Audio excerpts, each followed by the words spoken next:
Welcome to Touhou Komakyo, Embodiment of Scarlet Devil, the sixth game in the bullet hell franchise called Touhou Project, which has been releasing from about, what was it, 1997 until this year, 2021, which saw the release of the 18th mainline Touhou Project game, Unconnected Marketeers. This is not Unconnected Marketeers. We're in the year 2002, and we're looking at the first game in the Windows era. This being the first game in the Windows era is something of a soft reboot. You don't have to know anything about the original 5 games that only existed on the PC-98, a Japanese personal computer. Instead, now we're actually using Windows, though you have to do some trickery to get this game to run properly on Windows 10. Now, the basic principle of the bullet hell game is not all that complicated. You fly around, you shoot things. In this case, you shoot lovely little fairies who for some reason have decided that you specifically are to be the target for their fairy rage. I don't know why. And as you do, you collect point items and power-up items. The red items are the power-up items that make my my weapon, my shot type, more potent, and the number of bullets that I am able to shoot at my enemies increases as my power increases to the right. Blue items just give points, but points do have some purpose in this game since they give you extra lives if you have enough of them. We're currently fighting already the boss of the first stage. Her name is Lumia. She's a yokai of the darkness. She has the ability to shroud herself in impenetrable darkness. Unfortunately, the people that the darkness is impenetrable to includes herself. She cannot see in her own darkness. So, if during the day you see a giant black orb of darkness flying around and collide into trees and say, ow, that was probably Lumia. She's not very dangerous, that's why she's the stage 1 boss. Now we're already at stage 2. We're flying above the Misty Lake, which is a geographical location in Gensokyo. Gensokyo being the world this game takes place in. It's actually physically located in Japan, but it is surrounded by a barrier of common sense that prevents us normal humans from accessing and prevents the creatures inside Gensokyo from getting out. Gensokyo is a refuge for the various Japanese fantasy creatures, or let's not call them fantasy creatures, like evil spirits called the yokai. Yokai, in more recent times, since the rise of science and our waning of our collective belief in the supernatural, the yokai have been forced to seek refuge in Gensokyo, a place specifically created for the purpose of housing the yokai. Now, currently we're fighting the mid-boss of stage 2 already. Her name is Daiyose, which literally means Great Fairy. In fact, she was called Great Fairy, and then, rather than think of a name, the designer of these games, his name is Zun, he does everything, decided that her name was just going to be Daiyose because he couldn't be bothered thinking of another name. Though this is in future games, he will bother like giving mid-bosses names generally, even if they don't have a portrait like Lumia had in the first fight. By the way, Lumia is not very smart, but the one thing she has down pat is the T-pose, and that was long before that. Apparently that was a thing. I didn't even know T-posing was a thing before, and it already happened in 2002 in this game. Maybe that's before it was invented. Now we're fighting Chirno. Chirno is an ice fairy. She is the strongest fairy in all of Gensokyo by her own styling, and it's actually true. She is the strongest fairy in all of Gensokyo, which puts her at roughly the strength of an adult human male. That's official material. That's canon, basically, but it's not that reliable because the author of a specific work is also a character, so she's also fictional, and her words should be taken with a grain of salt, because I can imagine that if Chirno really wanted to fight an adult male, she'd do it on even footing. Though since Chirno's not very smart, I actually can imagine her just you and me, fisticuffs, even though she's like one 4 inches tall and has the strength literally of a little girl. By the way, she may look like a little girl, but she's like... we don't even really know how old she is, because she's a nature spirit, a fairy, and that means she's old as dirt. She's older than anyone. By the way, the main character, that we're now in stage 3, maybe we should talk about the girl in red and white. Her name is Reimu. She's the most famous shrine maiden in the world. Probably. I don't even know. Because in Japan, everybody knows who she is. Here in Europe, it's not quite as clear cut, so maybe you've seen her before, because she's been around for a long time. She's been around since the first Touhou game from 1998. Anyway, she's surrounded by her 2 yin-yang orbs, also weapons that she's had since the first game. And she shoots homing amulets. That's like basically magic bullets. Like all the other ones that she's trying to dodge here. By the way, I died in the second stage. You probably didn't notice, but I would feel remiss not to mention it, because that is very, very embarrassing if you're going to try and complete the game. Which is what I'm trying to do right now. I'm trying to get the normal 1cc clear, which is generally the minimum requirement, the lowest difficulty setting that you can play at and get the true ending of the game. As in, the ending where you actually win the game, rather than just get told, nice try again. By the way, we're fighting currently the mid-boss of stage 3. Her name is Hong She's Chinese. She's also a yokai. Nobody really knows what sort of yokai she is, and she's so completely not evil and not even very dangerous, so nobody really knows why she's a yokai, technically. Anyway, apparently she's just Chinese. You can... In later games, I think Sun does put more thought into how he designs his characters. In this one, he's just like winging it. Anyway, this game is called Embodiment of Scarlet Devil. And the thing is, the land of Gonsekyo is shrouded in a mist of scarlet. Like, it blocks out the sun, everything's dark, everybody's in a bad mood. And so Reimu has ventured out to find whoever's responsible. So, Hong Mei-ling is the gate guard of the Scarlet Devil Mansion. Her job is literally to stand at the gate and not let people in. And this is her fighting Reimu off.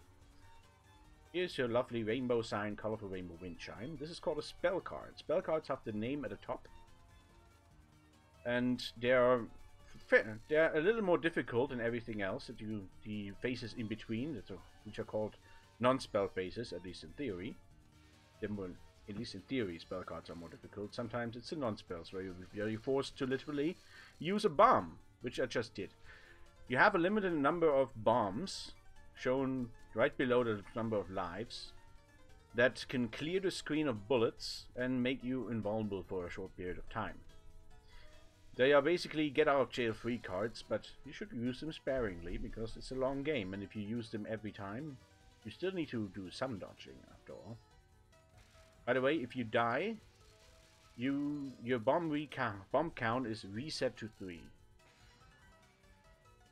Basically, you should not die. But if you do, at least make sure you've used up all of your bombs before you died. This is the colorful sign, dazzling color typhoon. Stuff is flying from every direction. I think I had a bomb again. But I have 6 lives at the end of stage 3, which is not too terrible. At this stage, I am really just trying to get to the end of the game, which I hadn't done at a point where this replay takes place, and whether I'll be able to do it at the end is something you're gonna find out at the end of the video. Or maybe you can take an educated guess. I don't know. Right now we are in the library of the Scarlet Devil Mansion. I'm not sure if it's in the basement or just on the ground floor, or why. Apparently it's the first place that we saw. But this being a library of magical tombs, of course it's a rather dangerous place to be in. We're currently fighting the fairy maids. Apparently the Scarlet Devil of the Scarlet Devil Mansion employs fairies as housemaids. Why? I don't know, maybe they're just cheap to have, or there's just a shortage of regular people who will do the job. And here's some magical books shooting green bullets. These ones are so impossible to kill that your main job in this point is just to evade the bullets. Since they are kind of erratic flying, you really do have to anticipate the way they fly. But nothing that I haven't done a million times before in my various failed attempts to win the game. Here's Koakuma. Koakuma is a familiar, presumably of the witch that rules the library. She basically lives there. Even it's not entirely clear why she lives there, because she's not technically related to anyone from the Scarlet family that owns this mansion. She's just a friend, and she's just in the library all the time and reads books. She's a witch, which is also a form of yokai.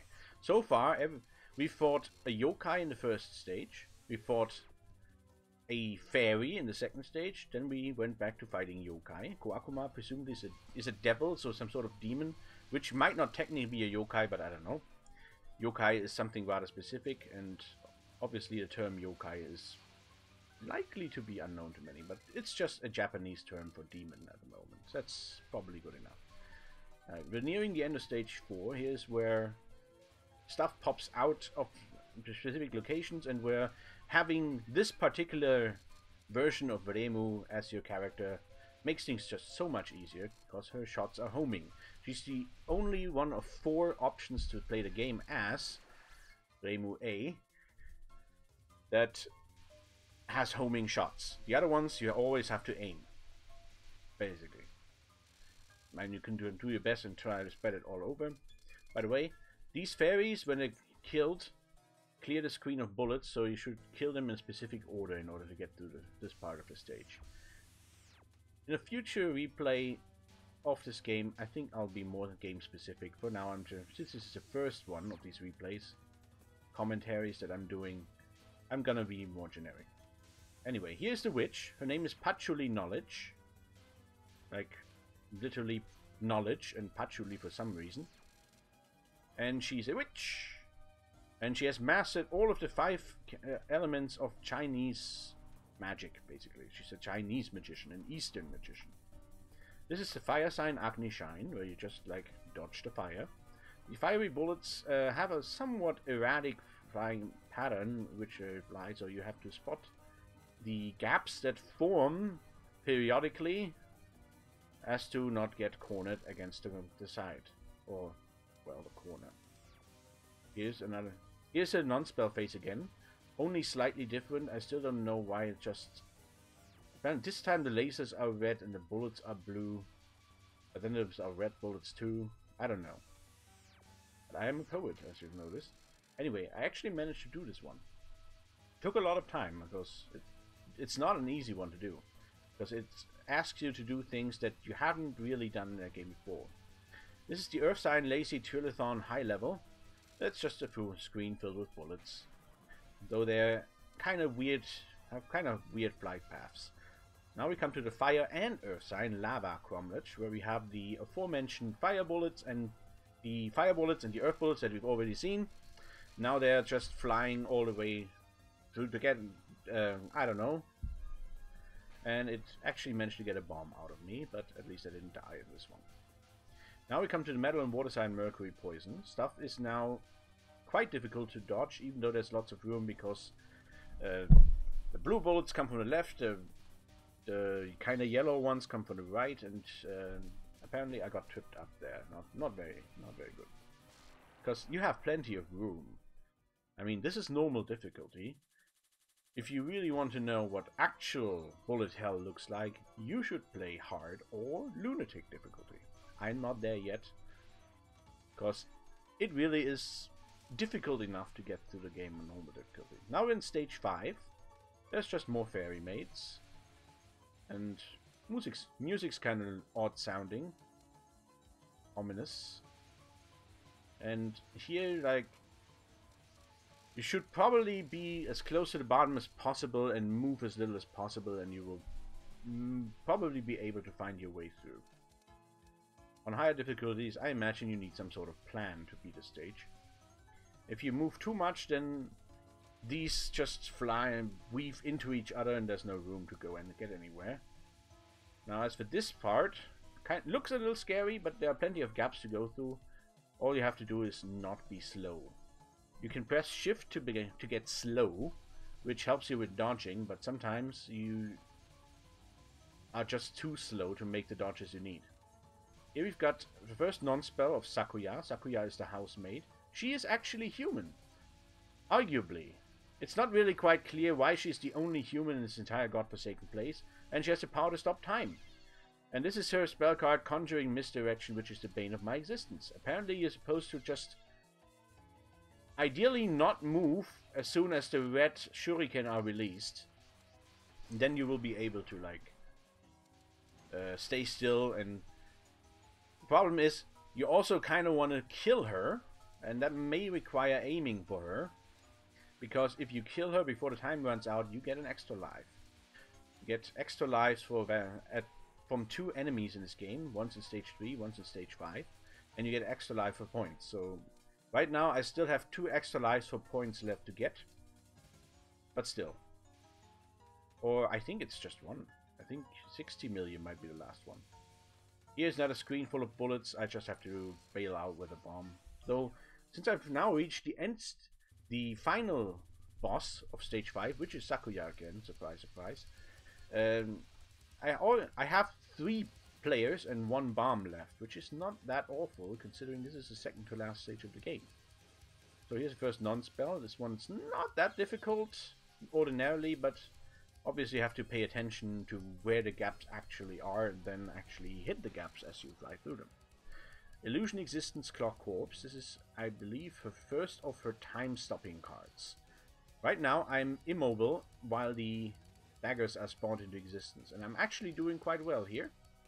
The daggers are all aimed at Reimu, so as long as you get vaguely out of that spot, and then dodge the small bullets that are just flying randomly over the screen and are designed to catch you as you try to evade the daggers, then you can do this spell card. And I think this is the first time I actually captured that spell card. If you beat a spell card by killing the enemy, not using a bomb and not dying, you get a spell card bonus. It's called Capturing the Spell Card. It's basically something that you want to collect because it proves you can play. You can do that spell card if you don't make a mistake. You have the capacity. It doesn't matter if during a specific playthrough you had to bomb it, because this game is a marathon and not a sprint. It's not about never making any mistakes.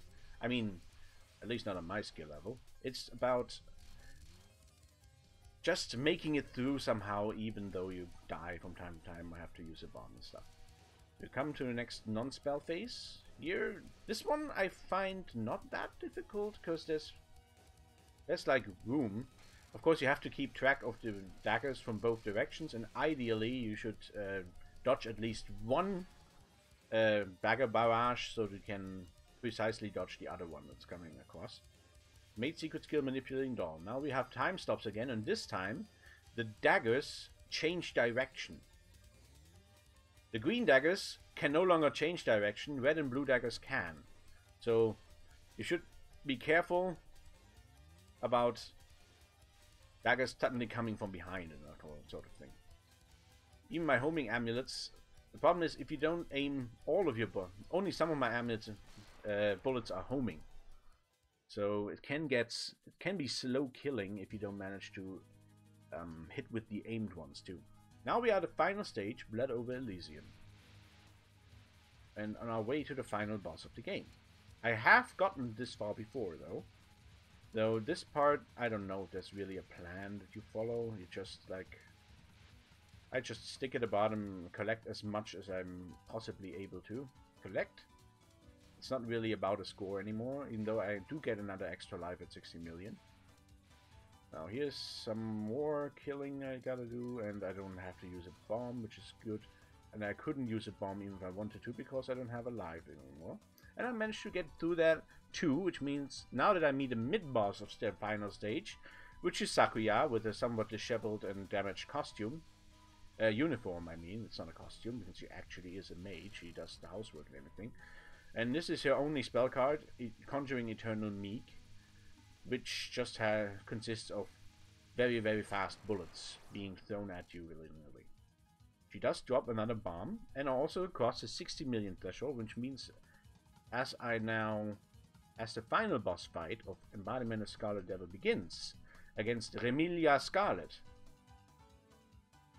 I have 3 lives and 1 bomb. Of course, this is the longest fight in the game, and ostensibly the most difficult. So it's gonna be a tight one, but I actually have a genuine shot. This isn't the first time I've encountered her, but it is... But the last time I met her with Reimu A, I died very, very quickly. I basically saw nothing of the fight. So there's gonna be a point at which, in this replay, you're gonna watch me try to beat spell cards that I've never seen before, because I intentionally, like, didn't look them up. At least too much. I mean, I think I'd seen them before. I think that was too bold of a claim. We start with Heaven's Punishment Star of David, which isn't actually that hard, as long as you stay away from the lasers, and then the other bullets are basically dodgeable. Now we come a non-spell phase, where she starts shooting these red things. This one, apparently, it alternates between a wide spread and a narrow spread. If it's the narrow spread, it's a wide spread, and you should probably be at the bottom and dodging in between, but if it's a narrow spread, you're gonna have to move up. I don't know. Nether Sign, Scarlet Netherworld. This one's just a real mess of red bullets that requires some precise dodging, and here I just panicked and used a bomb. Since I already lost a life, I now have 2 players and 2 bombs. Just keep track of it to the right. This is a shockingly easy non-spell card, where she throws these daggers and you just stay in the same location and dodge all of the entire wave. There's probably a real nasty twist to this once you get to the higher difficulties. Curse of Vlad Tepesh. I like this one aesthetically because it really like feels gross, like blood oozing from the top of the screen down to you and... Anyway, I actually captured this one, so yay me. Now we come to this non-spell.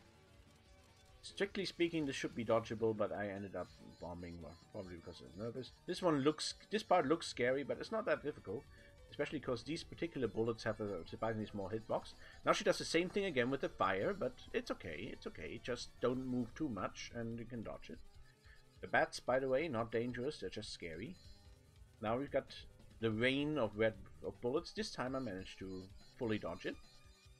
We got the big ones, also dodged. And now we come to Scarlet Sign, Scarlet Shoot, which ended my last run. And in this time, the exact same thing happened. I got caught by one of the bullets. I don't know, they're just way faster than they feel, like they are at a first glance. Here I had a bomb to get out of the way of that one, but I managed to get past Scarlet Shoot, which means I'm now at Red Magic, which happens to be her final spell card. If I beat Red Magic, I beat the game.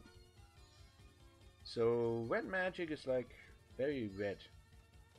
You got these vague, these undulating patterns of red bullets that apparently sometimes are just too dense to dodge through. And you just have to dodge the big ones. Maybe, I think they're kind of aim. And it's probably a good idea not to be at the corners because stuff can just show up from out of there. So the closer to the middle you are, the more time you have to react. Now, by the way, that was my last life. I only have 3 bombs left for the remainder of Red Magic. But you can see the life bar at the top, so it's probably going to be okay. Maybe. Here I used another bomb. And the thing is, the life bar goes down very, very slowly. So this is difficult. Right now, there's plenty of space to dodge. And I'm doing okay, and I'm doing okay. And what's gonna happen to me? Oh, yeah. Stuff was just coming at me from every direction, so I bombed again, but there's only a sliver of health bar left. I still have 1 bomb. By the way, if I don't manage to bomb in time, I die, but it's fine. It's an all clear. That was Embodiment of Scarlet Devil, using Reimu A, my first normal 1cc clear of a Touhou Project Bullet Hell game. Thank you for watching. And this series is going to continue with some more replays of someone else. Though not the one that you currently see on the screen right now. That one, I'm going to do it chronologically, and there's a full month between this one and that one.